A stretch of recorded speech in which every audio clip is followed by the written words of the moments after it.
Hello बच्चों। तो last lecture में हमने देखा था reactions of alcohols and phenols involving breaking of OH bond.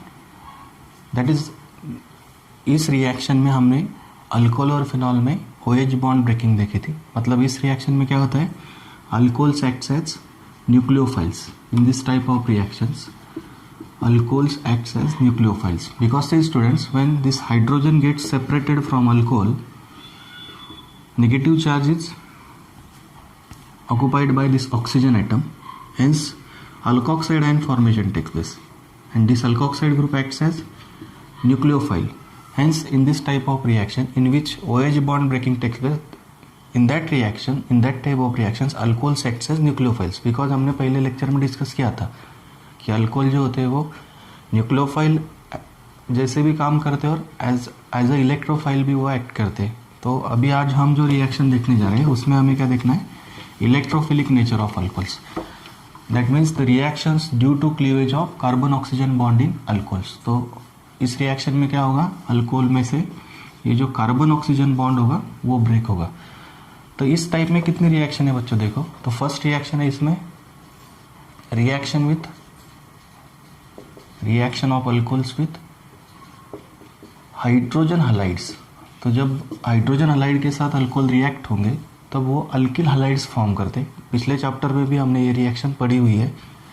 When alcohol treated with hydrogen halides they form corresponding alkyl halide. Hydrogen halide में कौन कौन सा हाइड्रोजन हलाइड, HCl, HBr और HI। इस हाइड्रोजन हलाइड के साथ जब हम अल्कोहल को रिएक्ट करते तब अल्कोहल में से ये कार्बन ऑक्सीजन बॉन्ड ब्रेक होता है, वाटर बाहर निकलता है, ये OH और EH बाहर निकलेगा और साइड प्रोडक्ट बनाएगा H2O, और हमें प्रोडक्ट क्या मिलता है, RX। That means this OH group of alcohol is substituted by this halogen atom in hydrogen halide.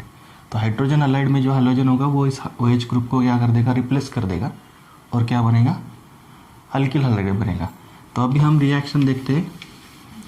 First reaction that is reaction with HCl। This reaction is also called as Lucas reaction और Lucas test. इस reaction को क्या बोला जाता है, Lucas test बोला जाता है, क्योंकि इस रिएक्शन में हम क्या यूज करते हैं, HCl प्लस ZnCl2 का मिक्सचर यूज करते हैं, और इसी मिक्सचर को क्या बोलते हैं, लुकास रिएजेंट बोलते हैं, लुकास रिएजेंट। तो ये जो लुकास टेस्ट है इसका एप्लीकेशन क्या है वो ज़्यादा इंपॉर्टेंट है। इस पे बेस्ड क्वेश्चंस पूछे जाते हैं नीट और JEE में, तो ये ध्यान देके सुनिए अभी जो चल रहा है वो। तो देखो बच्चों, ये जो मिक्सचर होता है HCl प्लस ZnCl2 उसको बोलते हैं लुकास रिएजेंट, और ये लुकास रिएजेंट का यूज़ करके हम क्या कर सकते हैं, this mixture use to distinguish alcohols. Alcohol का डिस्टिंग्विशिंग करने के लिए इस टेस्ट का यूज़ किया जाता है। मतलब क्या किया जाता है, जो अल्कोहल के डिफरेंट टाइप्स है हमको पता है, alcohols have 3 types, primary alcohol, secondary alcohol and tertiary alcohol. तो ये जो डिफरेंट टाइप्स है अल्कोहल के, इनको डिस्टिंग्विश करने के लिए इस टेस्ट का यूज़ किया जाता है। तो कैसे और क्यों किया जाता है इसका यूज़ अभी हम देखते हैं। देखो बच्चों, when tertiary alcohol treated with this Lucas reagent then it form tertiary alkyl halide with removal of water। तो यहाँ पे जो टर्शियरी अल्किल हलाइड फॉर्म होगा वो इमिडिएटली फॉर्म होता है, क्विकली फॉर्म होता है। ये रिएक्शन क्विकली होती है। क्यों होती है वो क्विकली रिएक्शन, वो भी हम बाद में डिस्कस करेंगे। देखिए, तो ये जो सॉल्यूशन तैयार होता है अल्किल हलाइड का वो वाइट प्रेसिपिटेट होते हैं, उसकी वजह से जो सॉल्यूशन बनेगा वो टर्बिड सॉल्यूशन होगा। यानी इस सॉल्यूशन को क्या आती है, टर्बिडिटी आती है। मतलब फर्स्ट हमने जो अल्कोहल लिया था वो कलरलेस होता है, पानी जैसा। उसमें अगर आप लुकास रिएजेंट ऐड करोगे तो इमिडिएटली रिएक्शन होती है और वाइट पीपीटी फॉर्म होती है अल्किल हलाइड की। ये जो अल्किल हलाइड है वो वाइट पीपीटी फॉर्म करता है, और जो सॉल्यूशन होता है वो क्या हो जाता है, टर्बिड हो जाता है। ये जो रिएक्शन है ये क्विकली होती है, this reaction occurs immediately. Okay, then when secondary alcohol treated with Lucas reagent, that is a mixture of HCl and ZnCl2, then it also forms secondary alkyl halide with removal of water। But यहाँ पे जो white पिपेटी form होगी alkyl halide की उसे form होने के लिए कम से कम 5 से 10 मिनट लगते, 5 से 10 मिनट लगते।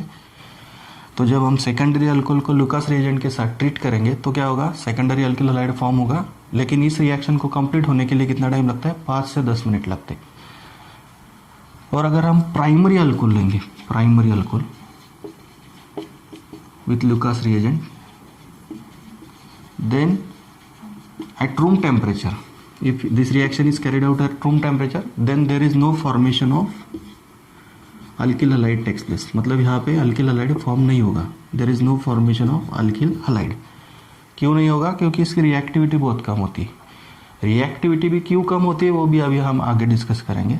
और अगर आप कुछ टेम्परेचर अप्लाई करके रिएक्शन करते हो, टेम्परेचर और हीटिंग करके अगर आप ये रिएक्शन कैरी करोगे तो अल्किल हैलाइड फॉर्म होता है, लेकिन उसको भी कम से कम 30 से 40 मिनट लगते। उसके बाद में कंटिन्यू हीटिंग करने के बाद अल्किल हैलाइड फॉर्म होता है। मगर आप रूम टेम्परेचर पे अगर ये रिएक्शन करोगे प्राइमरी अल्कोहल की with Lucas reagent, then there is no formation of alkyl halide takes place, that is there is no formation of turbid solution. यहाँ पे टर्बिड सॉल्यूशन फॉर्म होगा सेकेंडरी अल्कोहल से, secondary alkyl halide form होकर, मगर यहाँ पे भी कितना टाइम लगता है, 5 से 10 मिनट लगते हैं। और अगर आप टर्शरी अल्कोहल लेते हो तो ये रिएक्शन इमीडिएटली होती है और इमीडिएटली आपको वाइट पीपीटी फॉर्म होती है, टर्बिड सॉल्यूशन फॉर्म होता है अल्किल हैलाइड का। तो इस तरीके से आप क्या कर सकते हो, आपको 3 बीकर में 3 अल्कोहल दिए हुए, आपको कुछ पता नहीं है प्राइमरी कौन सा है, सेकेंडरी कौन सा है, टर्शरी कौन सा है, तो आप ये लुकास टेस्ट अप्लाई करके आप उस अल्कोहल को क्या कर सकते हो, डिस्टिंग्विश कर सकते हो। उस अल्कोहल में से कौन सा अल्कोहल सेकेंडरी है या टर्शरी या प्राइमरी, वो आप फाइंड आउट कर सकते हो। तो ये इस रिएक्शन का एप्लीकेशन है। Okay, now we discuss about examples. तो देखो बच्चों, जब हम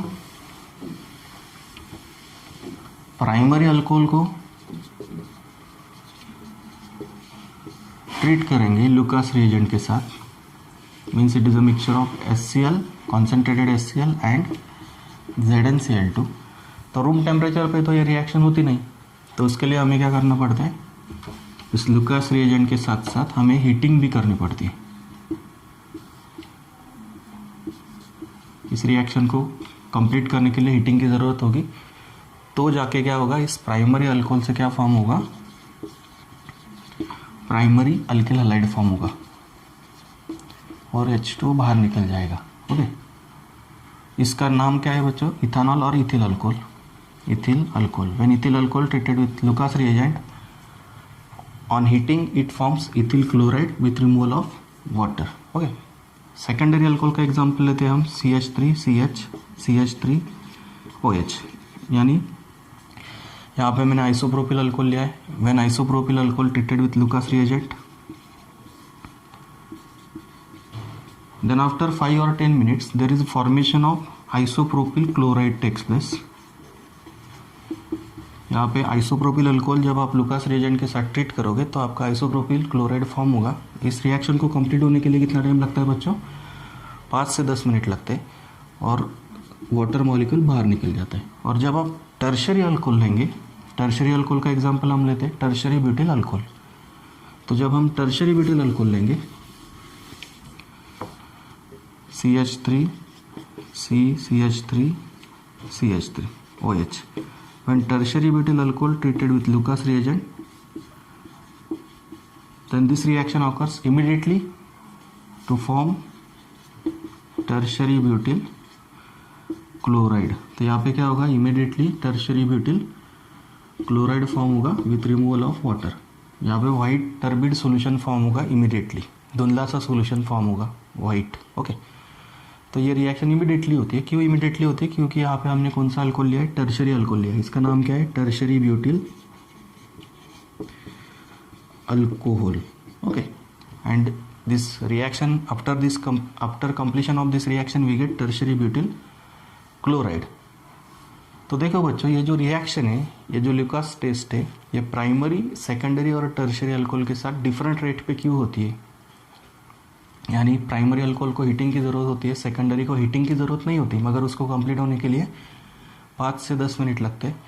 और tertiary alcohol immediately white precipitate form कर देता है, यानी टर्बिड सॉल्यूशन इमीडिएटली फॉर्म कर देता है अल्किल हैलाइड का। यानी जैसे कि यहाँ पे हुआ आपका टर्शरी ब्यूटिल अल्कोहल से टर्शरी ब्यूटिल क्लोराइड फॉर्म हुआ। तो टर्शियरी अल्कोहल की रिएक्टिविटी ज़्यादा क्यों होती है उसके बारे में अभी हम डिस्कस करते हैं। तो देखो बच्चों, हम किस टाइप की रिएक्शन पढ़ रहे हैं। The reaction involving cleavage of this carbon oxygen bond in alcohols. Okay, तो यहाँ पे ये कार्बन ऑक्सीजन बॉन्ड ब्रेक होता है। तो सिंपल बात है, देखो यहाँ पे ध्यान दो, जब कार्बन ऑक्सीजन बॉन्ड ब्रेक होगा तो ये कैसे होगा वो ब्रेक, ये जो ऑक्सीजन है इलेक्ट्रोनेगेटिव, ये बॉन्ड पेयर जो है कार्बन और ऑक्सीजन के बीच की, उसको खुद की तरफ अट्रैक्ट करेगा। उसको अगर वो खुद की तरफ अट्रैक्ट करेगा तो क्या होगा, यहाँ पे OH माइनस ग्रुप बाहर निकल जाएगा और R पे आएगा आपका पॉजिटिव चार्ज। यानी इस रिएक्शन में क्या होता है, इस टाइप की रिएक्शन में कार्बोकैटायन फॉर्मेशन होता है। और कार्बोकैटायन अगर फॉर्म होगा तो हमें कार्बोकैटायन की स्टेबिलिटी ऑर्डर पता है। Tertiary carbocation is more stable than secondary, secondary carbocation more stable than primary. Hence this reaction favours in tertiary alcohols mostly. Okay, इसकी वजह से क्या होता है कि जो टर्शियरी अल्कोहल्स होते हैं वो इस रिएक्शन में काफ़ी क्विकली रिएक्ट कर जाते हैं, क्योंकि वो जो अल्कोहल है टर्शियरी अल्कोहल, उनकी रिएक्टिविटी क्या होती है, ज़्यादा होती है। ओके, क्योंकि और एक रीज़न इसमें, since students this reaction follows SN1 reaction mechanism. SN1 reaction mechanism follow करेगी ये रिएक्शन, क्योंकि इसमें कौन सा इंटरमीडिएट फॉर्म होता है, कार्बोकैटायन इंटरमीडिएट फॉर्म होता है। और which carbocation is more stable, tertiary carbocation is more stable than secondary, secondary more stable than primary. उसकी वजह से क्या होगा, ये जो टर्शियरी अल्किल हलाइड से क्विकली रिएक्ट हो जाएंगे हाइड्रोजन हलाइड के साथ और करस्पॉन्डिंग हलाइड्स फॉर्म करेंगे अल्कोहल से। ओके, तो और अगर हाइड्रोजन हलाइड की बात की जाए तो हाइड्रोजन हलाइड में से देखो बच्चों, हाइड्रोजन हलाइड में से सबसे ज़्यादा रिएक्टिव होता है hydrogen iodide, then HBr and then HCl। तो सबसे कम रिएक्टिविटी इस HCl की है। इसकी वजह से इसके साथ हमें कैटालिस्ट यूज़ करना पड़ा ZnCl2, और उस ZnCl2 के साथ इसका जो मिक्सचर बनता है उसको हम बोलते हैं ल्यूकास रिएजेंट। ओके, अब we discuss about reactions of alcohols with, अभी सेकंड रिएक्शन देखेंगे हम, reaction of alcohols with HBr। Okay, reaction with HBr। Okay, last में हमने क्या देखा, रिएक्शन विथ HCl। ओके, तो जब अल्कोहल HBr के साथ रिएक्ट करोगे तो हमें HBr के साथ साथ यहाँ पे HBr बनाने के लिए यूज़ करना पड़ता है NaBr प्लस H2SO4। ये मिक्सचर के यूज़ करके हम HBr बनाते हैं, और ये HBr रिएक्ट होगा अल्कोहल के साथ और क्या फॉर्म करेगा, अल्किल ब्रोमाइड फॉर्म करेगा और वाटर मॉलिक्यूल बाहर निकल जाएगा। तो यहाँ पे भी सेम क्राइटेरिया है बच्चों, जब आप प्राइमरी अल्कोहल यूज़ करोगे तो आपको क्या करना पड़ेगा, हीटिंग करना पड़ेगा। अगर आप सेकेंडरी अल्कोहल लेते हो या टर्शियरी अल्कोहल लेते हो तो सेकेंडरी और टर्शियरी कार्बोकैटायन की स्टेबिलिटी ज़्यादा होने की वजह से क्या करना होगा, यहाँ पे हीटिंग की ज़रूरत नहीं रहेगी और आपको उस सेकेंडरी और टर्शियरी अल्कोहल से करस्पॉन्डिंग टर्शियरी और सेकेंडरी अल्किल ब्रोमाइड फॉर्म हो जाएगा। अभी हम कुछ एग्जाम्पल देखते हैं। देखो, suppose if you take example of ethanol, when ethanol treated with HBr in presence of NaBr H2SO4, ये प्राइमरी अल्कोहल है। तो प्राइमरी अल्कोहल है तो यहाँ पे हमको हीटिंग करनी पड़ती है, इस मिक्सचर को बॉईल करना पड़ेगा, रिफ्लक्स करना पड़ेगा, और हमें क्या मिलेगा, ये इथिल अल्कोहल से क्या बनेगा, इथिल ब्रोमाइड फॉर्म होगा और वाटर मॉलिक्यूल बाहर निकल जाएगा। अगर सपोज हमने सेकेंडरी अल्कोहल लिया, सेकेंडरी अल्कोहल में यहाँ पे मैं एडिट कर देता हूँ। अभी सेकेंडरी अल्कोहल में हम लेते हैं isopropyl alcohol. When isopropyl alcohol treated with HBr, then we get isopropyl bromide with removal of water. And suppose if we take tertiary alcohol, tertiary alcohol में हम कौन सा एग्जांपल यूज़ करते हैं, टर्शियरी ब्यूटिल अल्कोहल का। अब दूसरा भी कोई ले सकते हो, ऐसा कुछ नहीं। When this tertiary butyl alcohol treated with HBr, that is with mixture of NaBr H2SO4, then there is formation of tertiary butyl bromide takes place. Okay, in this way these alcohols react with HCl and HBr. Now we discuss about reaction of alcohol with HI, that is hydrogen iodide. तो सबसे ज़्यादा reactive जो hydrogen halide है वो कौन सा होता है, HI होता है। HI ज़्यादा रिएक्टिव भी होता है क्योंकि आयोडीन की साइज सबसे ज़्यादा है, जो 17 ग्रुप एलिमेंट्स है ना ये, तो आयोडीन की साइज सबसे ज़्यादा होती है, तो उसकी जो बॉन्ड लेंथ होगी किसी भी आइटम के साथ वो भी क्या होगी, ज़्यादा होगी। As we go down the group atomic size increases, hence bond length also increases. HBr जो होगा उसकी बॉन्ड लेंथ इससे थोड़ी कम होगी और HCl की उससे भी कम होगी और HF की तो सबसे कम होगी। तो अगर जितनी बॉन्ड लेंथ ज़्यादा होती है उतना वो बॉन्ड स्ट्रेंथ क्या हो जाता है, कम हो जाता है। तो इजीली आप आयोडीन को रिमूव कर सकते हो एज अ न्यूक्लियोफाइल। वो किसी पे भी इजीली अटैक करेगा और हमको जो प्रोडक्ट चाहिए वो बना देगा। अल्किल आयोडाइड इजीली बन सकता है। तो इसकी वजह से जब अल्कोहल के साथ आप हाइड्रोजन आयोडाइड को ट्रीट करोगे तो वो इजीली रिएक्शन हो जाती है। कोई भी कैटलिस्ट हमको यूज़ नहीं करना पड़ता, सिर्फ सिंपल हीटिंग करनी पड़ती है थोड़ी बहुत, और हमें करस्पॉन्डिंग अल्किल आयोडाइड मिल जाता है with removal of water. Okay, तो सबसे ज़्यादा रिएक्टिव हाइड्रोजन हालाइड कौन सा होगा, HI, और सबसे ज़्यादा रिएक्टिव अल्कोहल कौन सा होगा, tertiary alcohol, because this reaction follows SN1 mechanism and in SN1 mechanism formation of carbocation takes place. Which carbocation is more stable? Tertiary carbocation is more stable. Okay, तो simply आप कोई भी alcohol लो, primary लो, secondary लो या tertiary लो, quickly ये reaction हो जाती है और हमको क्या मिलता है, अल्किल आयोडाइड प्रोडक्ट बनता है इजीली। ओके, और इसमें और एक एक्सेप्शन है, जब आप हाइड्रोजन आयोडाइड के साथ रेड फॉस्फोरस अगर आपको दिया होगा तो ये रिएक्शन में अल्किल हैलाइड नहीं फॉर्म होता, अल्किल आयोडाइड नहीं फॉर्म होता। इस रिएक्शन में क्या फॉर्म होता है, अल्केन फॉर्म होता है with removal of iodine and water.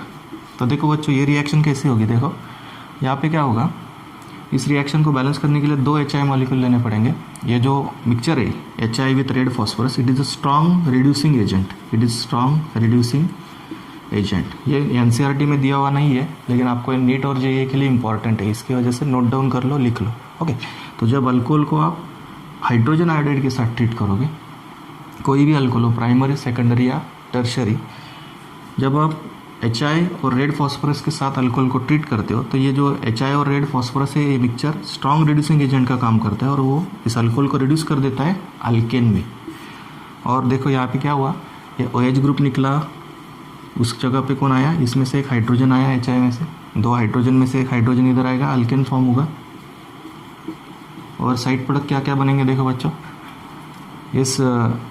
ये जो आयोडीन है, 2 आयोडीन मिलके ये I2 मॉलिक्यूल बाहर निकल जाएगा और ये OH और इसमें से बचा हुआ एक H मिलके क्या फॉर्म करेगा, H2O प्रोडक्ट फॉर्म करेगा, साइड प्रोडक्ट फॉर्म करेगा। ओके, तो इस तरीके से आप हाइड्रोजन हैलाइड के साथ अल्कोहल को ट्रीट करके अल्किल हैलाइड्स बना सकते हो। और उसमें एक एक्सेप्शन देखा हमने, जब हम हाइड्रोजन आयोडाइड के साथ रेड फॉस्फोरस यूज़ करते हैं तो वो रिडक्शन करता है अल्कोहल का अल्केन में। तो इंपॉर्टेंट रिएक्शन है, नोट डाउन कर लो।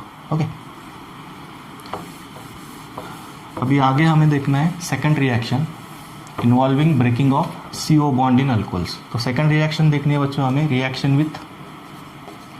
Reaction of alcohol with phosphorus halides, that is phosphorus trihalide and phosphorus pentahalides. तो फॉस्फोरस हैलाइड में 2 हैलाइड्स, हमने पिछले चैप्टर में भी ये रिएक्शन देखी हुई है, प्रिपरेशन ऑफ अल्किल हैलाइड्स में। जब हम अल्कोहल को फॉस्फोरस ट्राइहैलाइड या पेंटाहैलाइड या फिर थायोनिल क्लोराइड के साथ जब ट्रीट करते हैं, थायोनिल क्लोराइड के साथ, तब क्या फॉर्म होता है, करस्पॉन्डिंग अल्किल हैलाइड फॉर्म होता है। ओके, तो देखो बच्चों, सिंपल रिएक्शन है, इजी रिएक्शन है।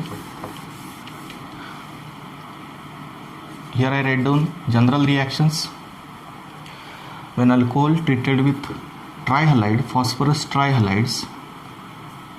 तो फॉस्फोरस ट्राइहैलाइड में सबसे स्टेबल ट्राइहैलाइड कौन सा है, PCl3 है, एग्जिस्ट भी करता है और स्टेबल भी है। PbR3 जो होता है वो कम स्टेबल होता है, एग्जिस्ट है मगर कम स्टेबल है।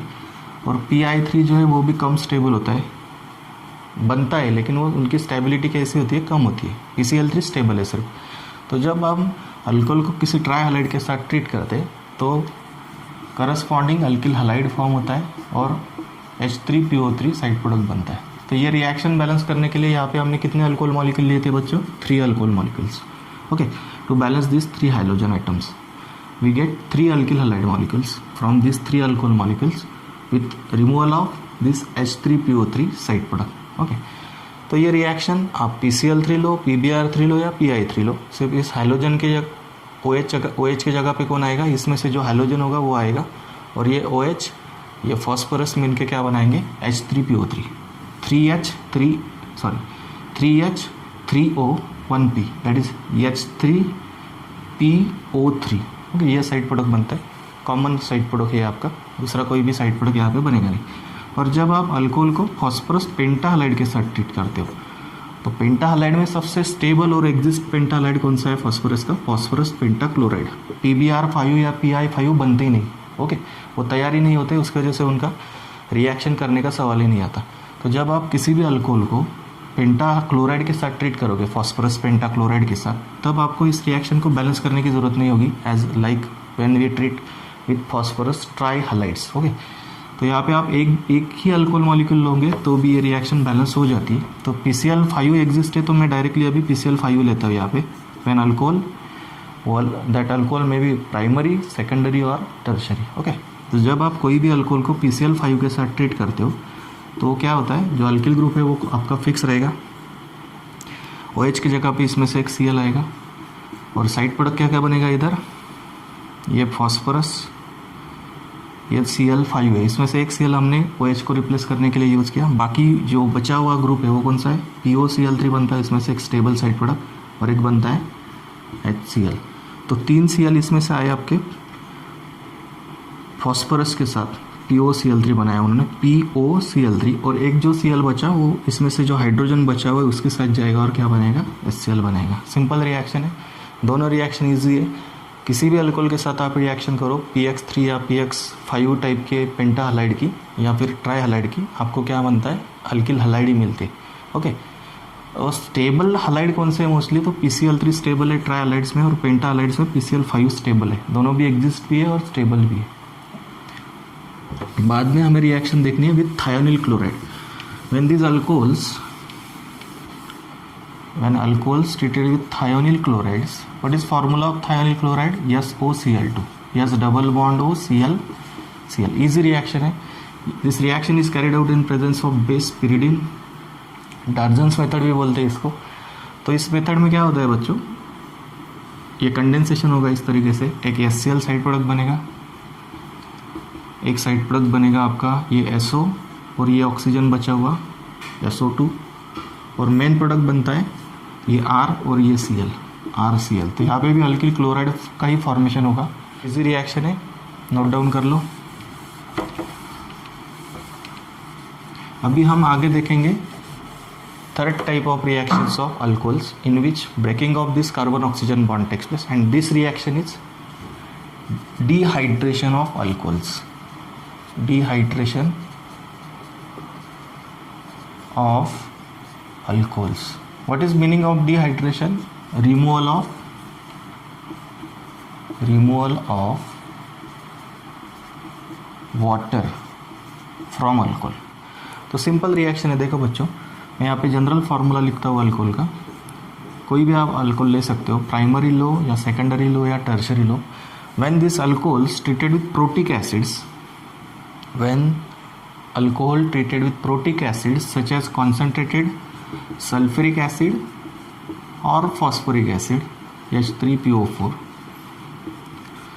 then we get alkene product, okay। तो क्या फॉर्म होता है, अल्किन फॉर्म होता है। ये हाइड्रोजन निकल जाएगा बीटा कार्बन पे से, और अल्फा कार्बन से OH ग्रुप निकल जाएगा, यानी H+ और OH- बाहर निकल जाएंगे, H2O बाहर निकल जाएगा, और क्या मिलेगा हमको, अल्किन प्रोडक्ट मिलता है, ओके। अल्किन फॉर्म होता है इस रिएक्शन में, वाटर मॉलिक्यूल बाहर निकल जाता है। सिंपल रिएक्शन है।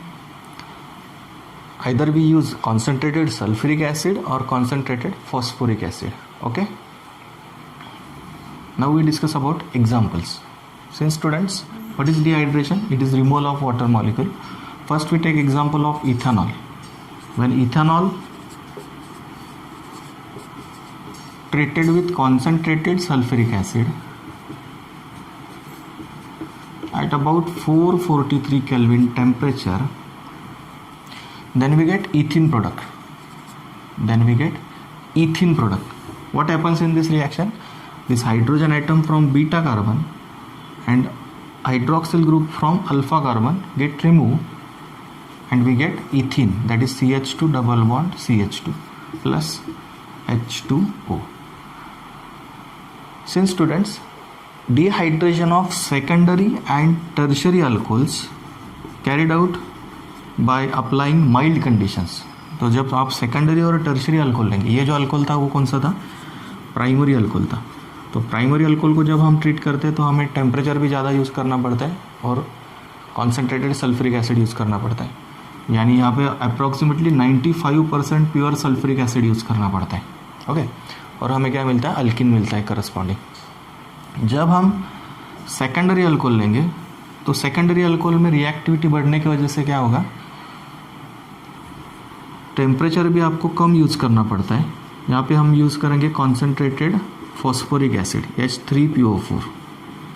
टेम्परेचर भी कम यूज़ करना पड़ता है और ये जो कॉन्सेंट्रेशन होता है एसिड का वो भी हम यहाँ पे कम यूज़ करते हैं। 85% प्योर फॉस्फोरिक एसिड यूज़ करना पड़ता है, तब जाके इस आइसोप्रोपिल अल्कोहल का डिहाइड्रेशन होगा और हमें प्रोपिन प्रोडक्ट मिलेगा CH3CH डबल बॉन्ड CH2।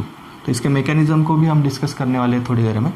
तो यहाँ पे क्या हुआ कि हाइड्रोजन निकलेगा कोई भी एक बीटा कार्बन से, या इस कार्बन से निकलेगा या इस कार्बन से निकलेगा एक हाइड्रोजन, उसकी जो बॉन्ड पेयर होगी वो बीच में शिफ्ट हो जाएगी इस कार्बन कार्बन बीच में, और ये OH ग्रुप निकल जाएगा अल्फा कार्बन से, और क्या बनेगा, propyne with removal of water. Similarly when tertiary alcohol, here I take example of tertiary butyl alcohol, when treated with concentrated protic acid, here we take protic acid H3PO4 at about 358 kelvin.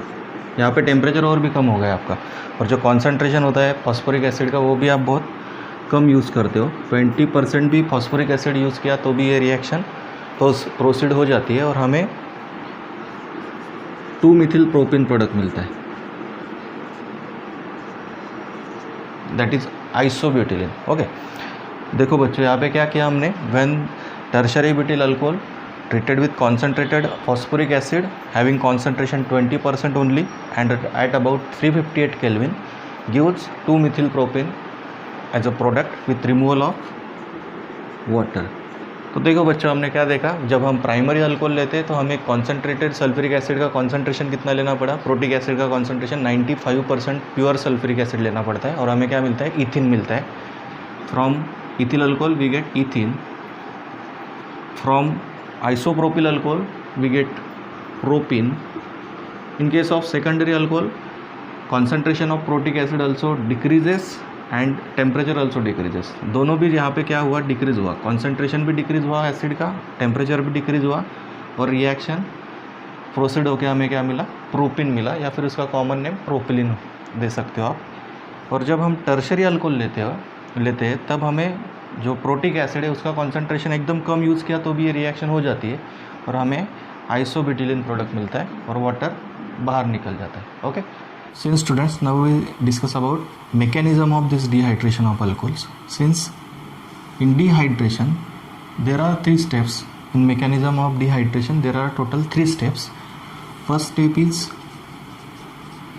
Protonation of alcohol, protonation of alcohol. तो जो alcohol हम लेते हैं उसका first step में क्या करना होगा, प्रोटोनेशन करना पड़ता है। तो हम एग्जांपल लेते हैं अभी यहाँ पे इथिल अल्कोहल का। When ethyl alcohol treated with acid then it abstract proton from that acid. तो ये जो इथिल अल्कोहल होगा वो क्या करेगा, उसके लोन पेयर का यूज़ करेगा ऑक्सीजन के, और प्रोटॉन को क्या करेगा, एसिड के एब्स्ट्रैक्ट करेगा, और क्या फॉर्म करेगा, प्रोटोनेटेड अल्कोहल फॉर्म करेगा, दैट इज CH3CH2OH2। यानी यहाँ पे OH था और यहाँ पे क्या होगा, OH2, यानी इस हाइड्रोजन को एब्स्ट्रैक्ट किया ऑक्सीजन ने, लोन पेयर यूज़ की, उसके लिए उसके ऊपर कौन सा चार्ज आएगा, पॉजिटिव चार्ज आएगा। Okay, in second step formation of carbocation takes place. ये जो प्रोटोनेटेड अल्कोहल फॉर्म हुआ वो क्या करेगा, वाटर मॉलिक्यूल को बाहर निकाल देगा और वो पॉजिटिव चार्ज ये कार्बन पे आ जाएगा और इथिल कार्बोकैटायन फॉर्म होगा। देखो, formation of carbocation takes place in second step. ये जो इथिल अल्कोहल है, प्रोटोनेटेड इथिल अल्कोहल, ये क्या करेगा, ये ऑक्सीजन पे पॉजिटिव चार्ज है तो वो अनस्टेबल है। वो ऑक्सीजन क्या करेगा, ये जो बॉन्ड पेयर है कार्बन के बीच की वो खुद की तरफ अट्रैक्ट करेगा और स्टेबल H2 मॉलिक्यूल बाहर निकल जाएगा और हमें क्या मिलेगा, इथिल कैटायन मिलेगा और H2 मॉलिक्यूल बाहर निकल जाएगा स्टेबल। तो ये अनस्टेबल स्पीसीज थी, ये बाहर निकल जाने के बाद ये बॉन्ड पेयर वो ऑक्सीजन ले लेगा खुद के पास और स्टेबल वाटर मॉलिक्यूल बाहर निकल जाएगा। And in third step this carbocation is primary. ये जो कार्बोकैटायन है ये कौन सा कार्बोकैटायन है? Primary carbocation. तो ये प्राइमरी कार्बोकैटायन कैसा होता है? अनस्टेबल होता है। Tertiary carbocation is stable but this primary carbocation is unstable.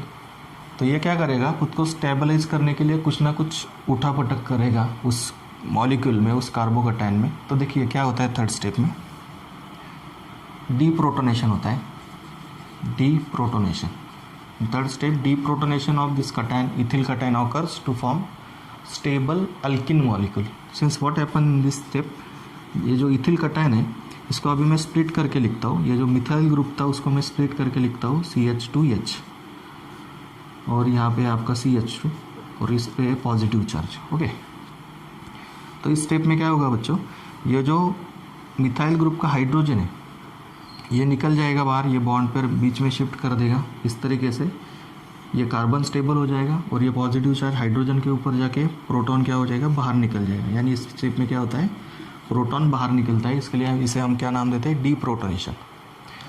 And it forms ethene molecule, ethene molecule with removal of this proton. यानी आपने जो फर्स्ट स्टेप में प्रोटॉन यूज़ किया वो प्रोटॉन क्या हुआ? लास्ट स्टेप में बाहर निकल गया।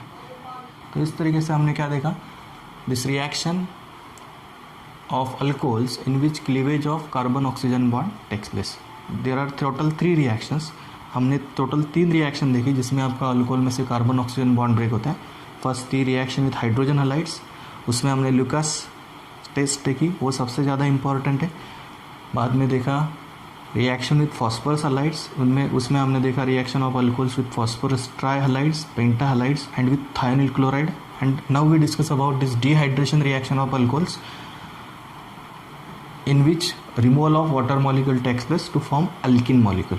In this way, in this lecture we discuss about breaking of carbon oxygen bond in alcohols, reactions involving breaking of carbon oxygen bond in alcohols. Okay, now in next lecture we discuss about oxidation reaction of alcohols, and then we discuss reactions of phenols in detail.